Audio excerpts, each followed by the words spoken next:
할렐루야. 주님의 이름으로 예배의 자리에 나오신 여러분들을 환영하고 축복합니다. 제가 목회 이제 10년째입니다. 평신도 생활 한 40년 했고요. 그리고 한 50년 했네요. 그리고 이제 목회를 하다 보니까 하나님을 좀 알 것 같아요. 그런데 하나님은 살아계십니다. 내가 인생을 주관하는 것 같지만은 하나님이 주관하십니다. 여러분들이 귀가 열려서 하나님의 음성을 듣고 가슴이 열려서 그 하나님의 뜻을 깨닫기 소망합니다. 저도 이제 평신도 생활을 오래 했지만은 하나님의 뜻이 어디 있는지 몰랐어요. 그리고 늘 하나님의 뜻을 가르쳐 주라고 말했어요. 그런데 이제 제가 목회 10년 해보니까 그렇구나. 하나님의 뜻이 성교에 있구나. 이런 걸 깨달았어요. 그래서 여러분과 같이 하나님의 꿈에 대해서 하나님의 성교 같이 나누고자 합니다. 그래서 꼭 여러분들이 실천을 했으면 좋겠어요. 어느 목사님이나 하는 소리, 뻔한 소리 이렇게 하면 안 돼요. 내 삶이 돼야 돼요. 근데 듣기는 쉽지만은 삶 속에 녹아지기 위해서는 내가 죽어야 되거든요. 내가 죽는다는 게 살기 위해서 나온 인생이 내가 죽는다는 게 얼마나 힘든지 몰라요. 자기 꿈도 죽여야 되죠. 또 자기 의지도 죽여야 되죠. 자기가 알고 있다는 거, 지식도 죽여야 되죠. 이런 모든 것을 죽여야지 그 안에 하나님이 역사하시고 말씀이 들리는 것입니다. 그래야 하나님의 음성이 직접 들려주시고 환상과 꿈으로 말씀해 주셔서 내가 이 세상을 주관한다는 것을 보여주셔요. 그래야 이게 사명으로 깨달아지는 것입니다. 그 뒤부터는 내 의지로 살았던 인생이 내 의지로 사는 것이 아니라 하나님의 뜻대로 살아요. 그게 바로 순종이에요. 하나님 말씀 앞에 순종하게 되는 것입니다. 그것을 깨닫고 가슴에 새겨지는 귀한 시간 되어지기를 소망합니다. 그래서 하나님이 어떤 하나님일까? 제가 통전적으로 신구약을 통해서 저의 지정 이유와 전적인 삶을 통해서 보니까 하나님은 성교하시는 하나님이시더라고요. 그래서 오늘 본문 말씀이 그렇습니다. 너희는 가서 가라고 먼저 말씀하세요. 세례를 베풀고 내가 가르친 것들을 너희가 가르쳐서 지켜 행하게 하라는 것입니다. 그래서 하나님께서는 예수를 보내셔서 우리를 제자 삼으시고 또 예수님께서 또다시 너희가 제자 삼아서 땅끝까지 하나님 나라를 확장하라고 명령하신 것입니다. 이게 대위임령이에요. 마지막 어떻습니까? 11제자가 갈릴리에 가서 예수께서 지시하신 산 감난산에 이르러 보니까 예수를 배웠고 경배하나 아직도 의심하는 사람들이 있더라. 어느 시대에나 의심하는 사람들이 있어요. 그렇지만은 의심한다고 해서 의심이 풀리지가 않아요. 의심은 사단이 주는 그런 마음입니다. 그래서 우선 그러면은 하나님의 꿈은 어디서부터 출발합니까? 아브라함에게서 출발합니다. 우상의 지역 메소포타미아로부터 불러서 너는 복의 근원이 될지라고 말합니다. 이것을 바울은 이렇게 해석해요. 모든 이방이 너를 위하여 복을 받으리라 했다. 이것은 바로 믿음으로 아브라함의 후손이 됐다는 거예요. 우리가 믿으면은 복을 받게 됩니다. 여러분, 그 복을 여러분들이 잘하다 보면은 우리는 형통이 복이라고 생각하는데 형통이 다가 복이 아니에요. 사울 보십시오. 겸손해졌던 사람이 왕이 되니까 교만에 대해서 하나님 앞에 순종하지 않습니다. 또 삼손 같은 사람도 봐요. 그가 형통했기 때문에 복이 되지 못하고 그의 삶이 무너져 버렸던 거예요. 예수님께서도 그렇게 말씀하시죠. 아버지께서 나를 세상에 보내신 것 같이 나도 너희를 세상에 보낸다. 하나님께서 선교사로 예수님을 파송하신 거예요. 그리고 예수님께서 공생애 동안에 집중적으로 하신 것이 제자들과 함께 생활하고 삶을 통해서 보여주었어요. 무엇보다도 중요한 것은 삶을 보여주는 것이에요. 그래서 저는 지난번 4월 말에 이스라엘 성지순례를 가서 삶을 통해서 여러분과 같이 먹고 자고 예배드리고 하면서 예수 그리스도를 전도했어요. 그러니까 굉장히 은혜를 받았잖아요. 내년도에 내년도에 또 갈 거예요. 몽고에 갈 거예요. 예. 몽고에 가가지고 여러분들 최대한으로 여러분들을 섬기면서 좋은 걸 보게 할 것입니다. 경비도 최대한 준비해서 가서 여러분들이 그 안에서 하나님 나라를 누리고 하나님을 느끼고 변화돼서 오는 것이 제 목적이에요. 예. 그래서 성교는 하나님은 성교의 하나님이시라고 신학자인 구도는 말을 하고 있는 것입니다. 하나님은 스스로 보내시는 하나님이고 모든 성교의 시작이다. 바울이 성교 갈 때 어떻게 됐어요? 자기가 간 게 아니에요. 성령님이 안수하게 하고 파송하신 거예요. 바나바와 같죠. 네. 모든 과정 속에 성령님이 하십니다. 성령은 뭡니까? 하나님의 영입니다. 예수님의 영이에요. 저는 하나님이 보이신 예수님의 영이라고 그렇게 표현하는데 성교는 결국은 내가 하는 게 아니에요. 하나님이 하시는 것입니다. 그래서 하나님의 꿈이 어디서 출발하는가? 하나님께서는 우리가 아브라함을 부르셔서 그리고 이스라엘 백성들을 자기 자녀 삼으셔가지고 그들을 통해서 선교를 했습니다. 그래서 유대 중심이었지만은 이것이 늘 이방을 향해서 갑니다. 이게 선교의 구심력과 원심력이에요. 뭘 돌리다 보면은 안으로도 돌리지만은 멀리도 퍼져나가잖아요. 이게 꿈의 출발점이 욥바예요. 꿈의 출발점이. 뭐라고 말합니까? 요나에게 네가 아시스의 수도로 가서 아수르의 수도로 가서 복음을 전하라고 말했죠. 그런데 반대 방향으로 가져 요나가 베드로에게 욥바에게 나타나서 이방 선교의 사명을 주신 것이 바로 그 욥바인 것입니다. 그래서 이 디아스포라라고 하는 것은요, 어브로드 사방으로 뿌려진다는 의미의 씨뿌림의 스페이로라 겹친 말입니다. 그래서 586년에 아수르에서 멸망하면서 그쪽으로 뿌려졌습니다. 씨가 뿌려져서 그쪽에 선교지가 나갔습니다. 그리고 또한 바벨론의 포로된 삶을 통해서 씨가 뿌려졌습니다. 그리고 AD 70년에 네로 황제에 의해서 핍박받고 뿌려졌는데 이들이 뿌려져 가지고 신앙이 펼쳐져 나간 거예요. 우리 민족들이 특히 미국에도 가면은 아마 몇백만이 살고 있는 것 같아요. 그분들이 어떻게 합니까? 가는 곳마다 교회를 세워요. 네, 특히 미국에는 가는 곳마다 교회를 세워서 그들이 같이 교제하고 나누면서 사는 것을 저는 보았습니다. 마찬가지로 그들이 갔던 곳, 유대인들이 갔던 곳에서는 회당들이 10명 이상이면 세워져서 이 회당을 중심으로 바울이 복음을 전할 수 있었던 것입니다. 그래서 바울은 뭐라고 말하냐면요, 내가 달려갈 길과 주 예수께 받은 사명 곧 하나님의 은혜의 복음을 증언한 일을 마친 것은 내가 목숨까지도 내 생명까지도 귀하게 여기지 않는다고 말합니다. 이 하나님을 체험한 사람들에게는 본질적으로 성령이 임합니다. 성령이 임하면 성령이 뭘 줍니까? 사명을 줘요. 예수님의 영이기 때문에 예수님이 다하지 못한 제자된 삶으로서의 그 사명을 안게 해주는 것입니다. 바울이 바로 그 안에 성령이 임하니까 죽음이 두렵지가 않은 거예요. 자기가 알고 있었던 지식 또 권세, 명예 이런 것들이 배설물로 여겨지는 거예요. 그래서 로마의 클레멘트는 말합니다. 바울은 땅끝까지 이르러서 서바나에 복음을 전했다고 말해요. 땅끝은 당시에 서바나 지역 스페인이 땅끝이라고 당시에 여겨졌습니다. 그래서 계속 바울은 서쪽을 향해서 행진을 하게 됩니다. 바울은 지금으로 말하면 터키 지역 아시아에서 소아시아에서 복음을 전하려고 해서 성령님이 자꾸 밑으로 가면 막고 유로 가면 막아요. 그리고 가운데 길을 터나서 유럽으로 가게 만드는 것입니다. 그리고 유럽으로 오라고 꿈에 환상 가운데 나타나서 불렀던 것입니다. 이 모든 것들이 땅끝을 향한 것이었고, 우리 성경에는 3차 전도여행까지 나오지만은 역사서 이런 것에 보면은 마지막에 4차 전도여행을 갔는데 그게 서바나 지역이었고 갔다 와서 네로 때 그가 죽임을 당했다고 이렇게 기록하고 있습니다. 그러면은 선교란 무엇인가?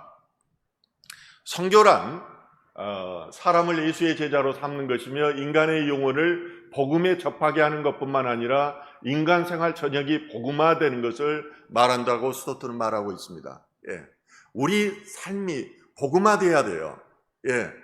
우리가 예배의 자리로 끝난 것이 아니라 우리가 예수님께서는 우리에게 평화를 주기 위해서 오셨고 또 기쁨을 주기 위해 오셨습니다. 그러면은 우리의 삶이 복음화되면은 늘 기쁠 수밖에 없어요. 왜? 감사하기 때문이에요. 늘 하나님 안에서 삶을 재해석하기 때문이에요. 그래서 우리가 그냥 예배의 자리로 머무르고 삶에 가서는 세상 사람과 조금 더 변함없이 사는 것은 복음화된 삶이 아닌 것입니다. 삶이 변화되어야 돼요. 먼저는 가정에서부터 깨어졌던 관계가 회복되는 역사가 되어야 돼요. 그러려면 내가 복음 안에서 나는 죽고 예수가 살아야 되는 것입니다. 그리 되길 소망합니다.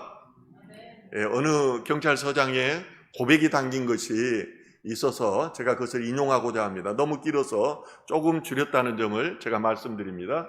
경찰은 각종 스트레스에 시달린다. 파출소 직원들은 주추자, 음주 소란자들에게 시달린다. 그들로부터 멱살도 잡히고 욕도 얻어먹고 심지어 폭행까지 당한다.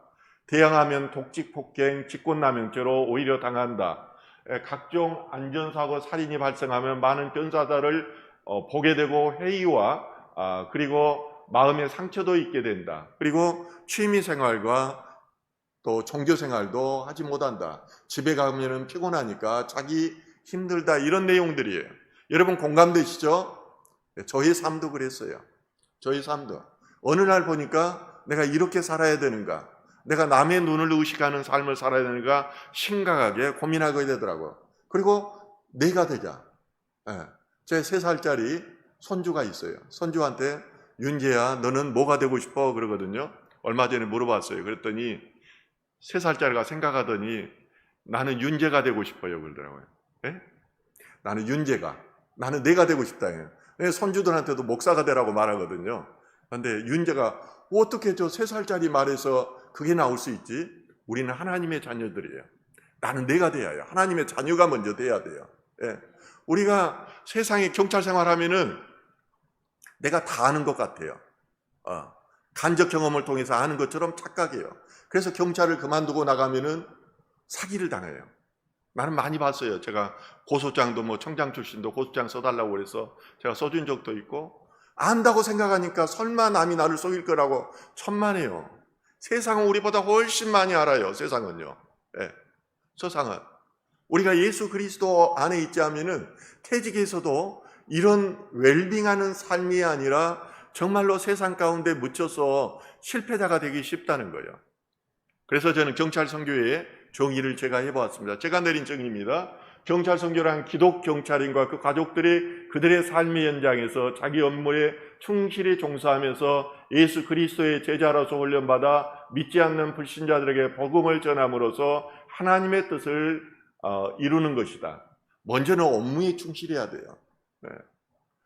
우리가 사람들은 우리를 보고 있습니다. 근무 시간이 끝나면은 예배가 끝나면은 시간 안에 먼저 들어가야 돼요. 설사 다른 사람들은 10분 늦더라도 우리는 그 시간에 맞춰야 돼요. 그 다음에 다른 사람들은 어떻게 하더라도 이기적인 삶을 사는 것이 아니라 우리는 이타적인 삶을 살아야 돼요. 표창 내가 받고 싶어도 표창을 받고 싶어도 먼저 하라고 해야 돼요. 제가 웬만해서는 이런 말 하고 싶지 않는데요. 저는 몇 번 그런 적이 있어요. 대통령 표창을 하는데 서장은 나를 주고 싶어요. 그런데 내가 투표를 하자고 해서 상대방을 내가 이름을 썼어요. 그건 누구도 모를 거예요. 응? 내가 한 번은 정감 특진이 올라갔어요. 옛날에 전국에 한 명씩이에요. 내가 보안국장님 찾아갔어요. 찾아가가지고 나 특진 안 돼도 되오니까 부하직원 시켜주십시오 그랬어요. 그랬더니 정말이야? 실제 그렇게 된다 그러더라고. 그렇게 하십시오. 그렇게 그 직원이 특진이 되고 나니까 매일 새벽 기도에 나가가지고 나 승진하게 해달라고 기도했다는 말을 제가 들은 적이 있습니다. 경찰 선교는 직장에서 충실히 업무에 종사하면서 하나님의 뜻을 이루는 것입니다. 경찰은 직무는요, 저는 현장에 있을 때 목사는 경찰관하고 비슷하다. 제복이 입는 거나 또 행동도 바르고 정직해야 되잖아요. 또 타인을 위해서 살아야 되나요? 한마디로 경찰의 직무는 사도성을 갖는다는 것입니다. 경찰관 직무집행법에도 있지만은 국민의 생명, 재산 보호하는 것 아닙니까? 결국은 이게 개혁주의 생명신학이에요. 경찰의 복음화는 민족 복음화의 인큐베이터입니다.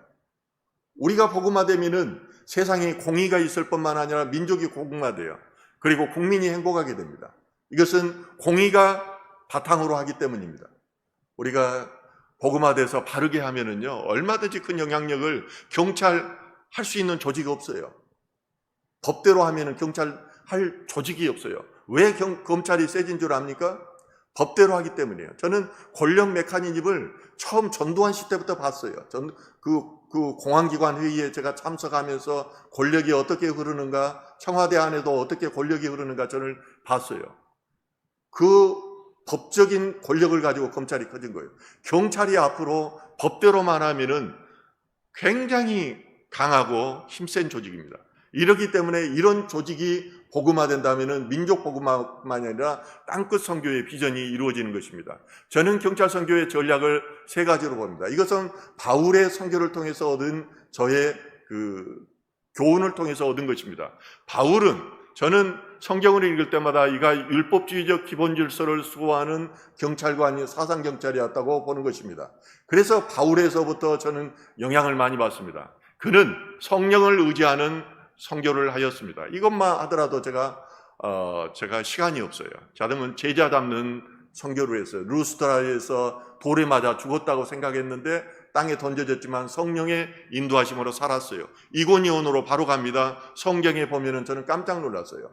죽었다 살아난 이가 제자들을 모아서 제자 훈련시켜요. 제자 잡는 선교예요. 그는 예수 그리스도로부터 지적 사명을 받았고 이걸 실천했던 사람입니다. 마지막에는 여러 동역자들에게 있었고 동역자들에게 말씀을 전하고 그들에게 교회를 세워서 물려주고 또 다른 곳으로 가는 이런 협력 선교를 합니다. 그렇지만 3차 전도여행을 할 때마다 마지막을 제외하고는 안디옥 교회에서 파송되고 마지막에 돌아가서 그곳에 선교복을 하고 또 안디옥 교회가 제국해지는 그런 안식처에서 쉼을 얻었다가 또 선교를 떠나는 것을 볼 수 있습니다. 그는 협력 선교를 했습니다. 오늘날 선교는 소달리티와 모달리티로 구분됩니다. 소달리티는 우리가 드리는 선교적 공동체예요. 역동적인 공동체예요. 우리는 아무 때나 말씀이 주어지면은 바로 가방 하나 들고 떠나는 사람들이에요. 이것을 돕는 것이 지역교회, 정체적인 교회를 가지고 있는 모달리티의 구조인 것입니다. 이런 구조들이 엮여서 하나님의 꿈이 이루어지는 것입니다. 저는 특별하게 여러 평신도 선교사론 또 왕과 같은 제사론은 있지만은 우선은 직장 선교사론을 여러분과 같이 나누고자 합니다. 직장은 하나님의 부르심이라는 것이요. 하나님의 콜링이고 히브리어로는 카라인데 소명 없는 사명은 없으며 소명받는 사람만이 사명을 갖게 되는 것입니다. 하나님이 나를 불렀다고 생각하는 사람들은 비록 밤길을 걷더라도 그는 꿈을 가지고 그 사명을 이루기 위해서 걸어가게 됩니다. 그래서 일터가 교회이고 직장이 선교제라는 이 사명이 있다면 일터를 통해서 하나님 나라를 확장한다는 이런 사명을 갖게 되는 것입니다. 그 사명을 여러분 정말 가슴속에 간직하기를 소망합니다. 그래서 저는 끊임없이 여러분들에게는 아니지만은 사명을 가지신 분들에게 신학을 공부하도록 저는 권면하는 거예요. 저는 미래를 보기 때문이에요. 지금은 13명이 다니고 있지만은 이번 달에 4명이 또 서울에서 4명이 신학교 지나가기로 했고 경기청에서 2명이 신학교를 지나가기로 했어요. 일터 선교사로 세우기 위한 거예요. 왕 같은 제사장이기 때문에 성직만이 특별하게 거룩한 직업이 아니고 내가 가는 일터 그 현장이 바로 사명의 자리, 소명의 자리이기 때문에 신학을 공부해서 미래까지도 대비하라는 것입니다. 왜냐하면 60세까지는 또 직장인으로서 가족을 먹여 살리기 위해서 살았다면 이 이후에는 사명자로 산다는 것은 얼마나 가치 있는지 모릅니다. 그리고 물질도 또 하나님이 제공해줘요. 하나님의 일을 하면 하나님께서 제공해 주는 것입니다. 120세 시대를 지금 준비해야 돼요. 저는 밖에서 여러 사람들 만나지만 엊그제 만난 분도 고시 합격한 분이에요. 고시 합격하는데 76세지만 얼마나 역동적으로 일하는지 몰라요. 5개국어를 해요. 제가 경찰청장님 하신 분을 가끔 뵀는데 그분도 70몇 세예요. 70세가 넘으셨어요. 지금도 공부를 해요. 그러면서 이번에 내가 시험에 꼭 합격한다고 이야기하더라고요. 서울대 나오신 분인데도 지금까지도 공부를 한다고요. 지금까지도. 그것은 미래에 대해서 준비하는 그런 모습인 것입니다. 일터 사역자의 세 가지 원칙을 여러분과 같이 나누고자 합니다. 첫 번째는 정체성이요. 다니엘의 결심과 같은 정체성. 나는 하나님의 사람이다. 나는 왕이 주는 그런 술과 그런 음식을 먹지 않겠다. 어떤 적에도 내가 비록 낮은 자리에 있을지라도 높은 자리에 있을지라도 나는 하나님의 사람이라는 정체성이 있어야 돼요.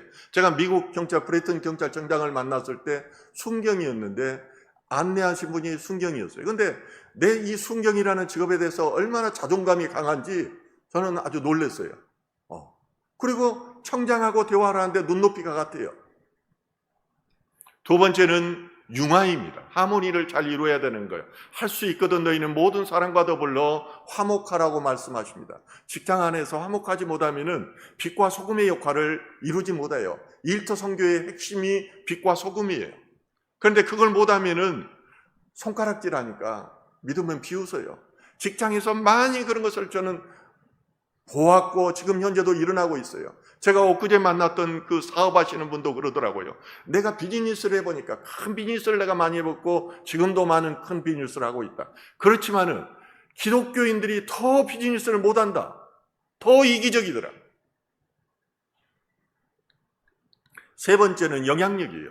하모니를 이루고 정체성을 가졌을 때 사람들은 우리를 유심히 봅니다. 더 높은 단계의 삶을 살기를 바라요. 그러면서 이것을 이루는 것을 보면은 영향력을 끼쳐요. 네?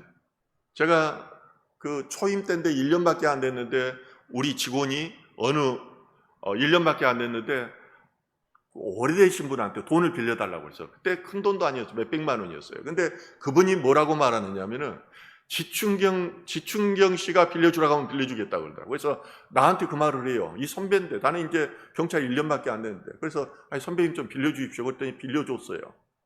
빌려줬는데, 그분이 70세가 넘었는데, 믿음의 확신을 줘야지 다른 사람들이 믿고, 선배님 이제, 돈도 많이 가지고 그랬으니까 예수님 믿어야 돼요. 그래야 될 것 아닙니까? 이렇게 해도 영향력을 미칠 수 있다는 거예요. 경찰 선교의 저의 비전은 그렇습니다. 지속 가능한 선교를 위한 플랫폼을 구축하는 것입니다. 저는 현직에 있을 때 남영동 분실이 이상한 사람들한테 넘어가는 걸 보고 엄청 마음이 아팠어요.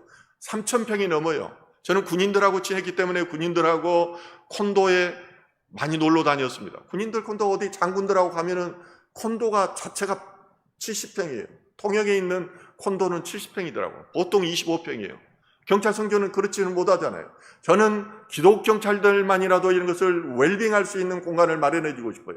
전에는 제가 한 100억을 들여서 선교센터를 지으려고 그랬습니다. 이것을 준비해 왔고 코로나 상황에서 지금 7월 달에 1억이 거의 다 채워졌어요.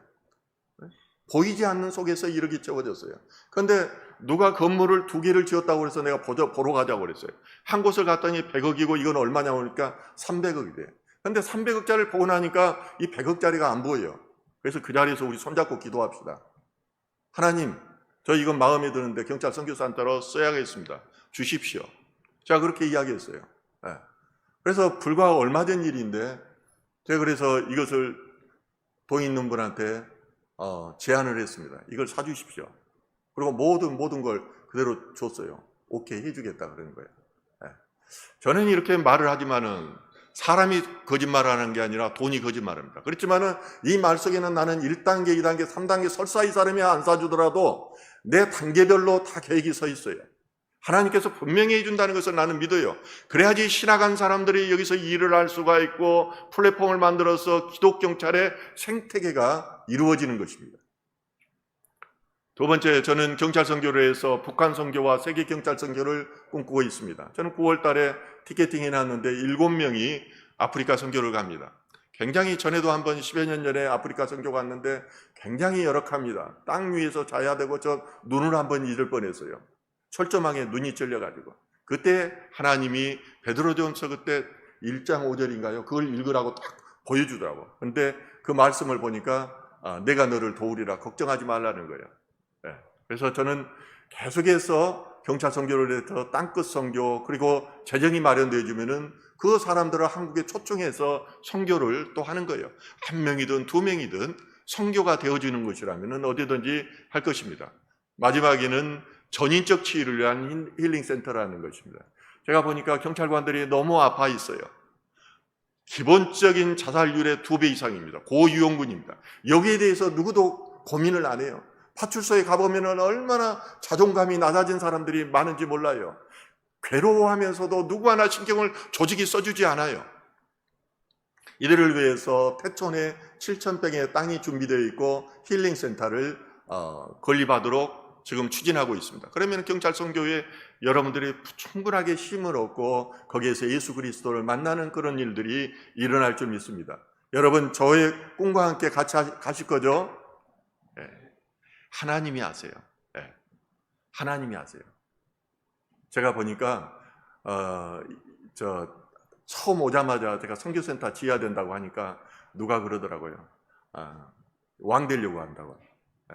내가 왕 돼서 뭐 하겠어요? 세상도 내려놓고 온 사람인데. 우리는 하나님의 꿈을 이루어줘야 돼요. 저는 100% 된다고 믿어요. 설사 안 되더라도 그건 하나님의 뜻이에요. 안 되면 내가 돈 만들어서 내 후임자한테 돈 그대로 넘겨줄 거예요.